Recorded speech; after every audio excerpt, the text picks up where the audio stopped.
ถิ่นกลุ่มกลุ่มถิ่นครับลำดับต่อไปอำเภอเมืองปานครับ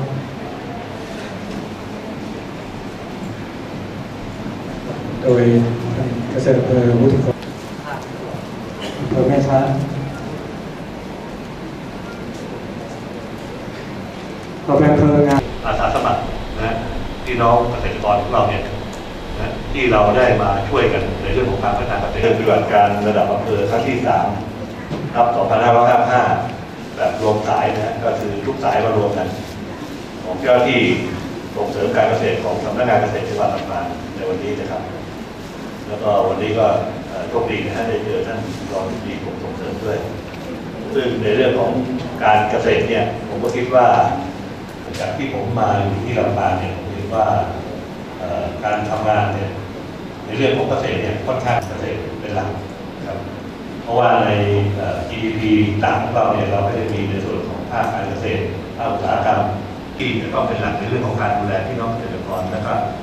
ช่วยเหลือพี่น้องเกษตรกรให้มีการกินดีก็ไม่พ้นกระทรวงเกษตรและสหกรณ์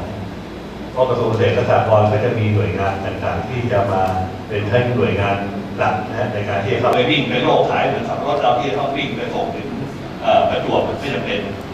มีคนมารับซื้อที่เลยอันที่2เวลาผลิตออกมาแล้วเนี่ยให้เอาคนที่ซื้อเราเป็นตัวตั้งนะเพราะพี่น้องเกษตรกรส่วนใหญ่ที่ผมอยู่มาในหลายจังหวัดคือผมอยู่มาในจังหวัดที่เป็นทั้งเมืองอุตสาหกรรมเมืองท่องเที่ยวเมืองเกษตรและเมืองการเกษตร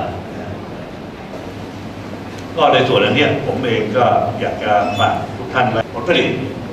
มีรายได้ดีนะผลผลิตมีรายได้ดีเนี่ยหรือทำยังไงที่เราให้ผลิตออกมาแล้วมันก็คือ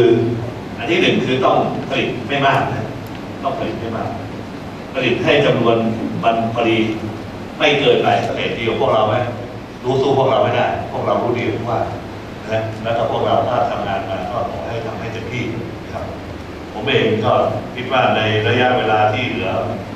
ไม่มากนะฮะเพราะว่ามาเลทแล้วไม่รู้ว่าจะต้องมาเจอข้อพ้อยก็ผมมาอยู่ที่ลำปางเนี่ยผมคิดว่าการทำงานเนี่ยในเรื่องของเกษตรเนี่ยครับเพราะว่าใน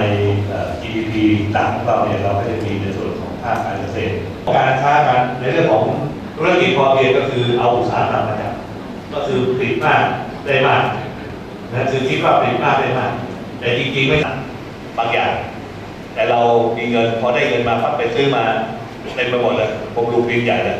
ซึ่งจริงๆมันต้องการ